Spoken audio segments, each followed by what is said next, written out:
বিরতির পর আপনাদের প্রত্যেককে আরো একবার স্বাগত জানাই। যে খবরটির দিকে এবারে নজর রাখবো, প্রতিদিন রাজ্যের বিভিন্ন জায়গা থেকে উদ্ধার হচ্ছে গাঁজা এবং এত পরিমাণে গাঁজা প্রতিদিন উদ্ধার হচ্ছে, তারপরেই প্রশ্ন জাগছে যে কি করে এত গাঁজার চাষ কোথায় হচ্ছে এবং পুলিশ প্রশাসন প্রতিনিয়ত রাজ্যের মুখ্যমন্ত্রীর যে নির্দেশ, সেই নির্দেশকে মান্যতা দিয়ে যেভাবে গাঁজা উদ্ধার করছে, তারপরে প্রশ্ন জাগছে এত গাঁজার চাষ হচ্ছেটা কোথায়, কি করে এত গাঁজার চাষ করতে পারছেন যারা গাঁজা ব্যবসায়ীরা রয়েছেন। আরও একবার আজকে শুক্রবার লালসিংমুড়া এলাকায় এক ব্যক্তির বাড়িতে পুলিশ হানা দিয়ে উদ্ধার করেছে 15 কেজি শুকনো গাঁজা। গ্রেপ্তার অবশ্যই একজনকে করা হয়েছে।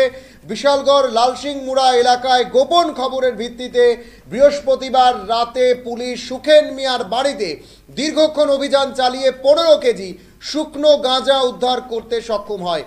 জানা যায় লালসিংমুড়া এলাকায় সুখেন মিয়া ও ইদ্দিস মিয়া রমরমা গাঁজার ব্যবসা চালিয়ে যাচ্ছিল। পুলিশ সুখেন মিয়ার বাড়িতে হানা দিয়ে 15 কেজি শুকনো গাঁজা সহ সুখেন মিয়াকে পুলিশ গ্রেপ্তার করতে সক্ষম হয়। পুলিশ যখন বাড়িতে যাবে বা বাড়িতে যাওয়ার চেষ্টা করছিল সুখেন মিয়ার, তখনই পালিয়ে যায় সুখেন মিয়ার ভাই ইদ্দিস মিয়া।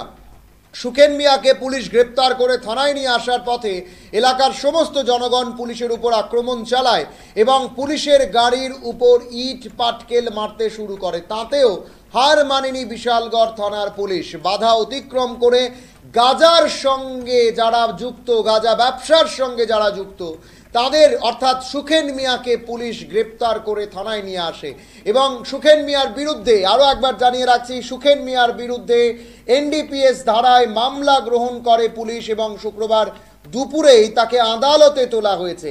তবে গাঁজা ব্যবসার সাথে যুক্ত অপর যিনি অভিযুক্ত ইদ্দিস মিয়া অর্থাৎ সুখেন মিয়ার ভাই, তাকে গ্রেপ্তার করতে পুলিশ নানাভাবে চেষ্টা চালিয়ে যাচ্ছে এবং তার বিরুদ্ধেও মামলা গ্রহণ করেছে পুলিশ, এমনটাও কিন্তু পুলিশের তরফে জানা গেছে। গতকাল রাতেই পুলিশ এই দুজনকে গ্রেপ্তার করতে যখন যায় সেখানে তাদের বাড়িতে বিশালগড় লালসিংমুড়া এলাকায়, ঠিক তখনই পুলিশ আসার খবর পেয়ে আগে থেকেই পালিয়ে যায় সুখেন মিয়ার ভাই ইদ্দিস মিয়া। যদিও পুলিশ 15 কেজি গাঁজা সহ সুখেন মিয়াকে গ্রেপ্তার করতে সক্ষম হয়েছে। এখন দেখার বিষয় কতদিনে ইদ্দিস মিয়া পুলিশ তার টিকির নাগাল পায়। সময় এখন ছোট্ট একটা বিজ্ঞাপন বিরতির, সঙ্গে থাকুন।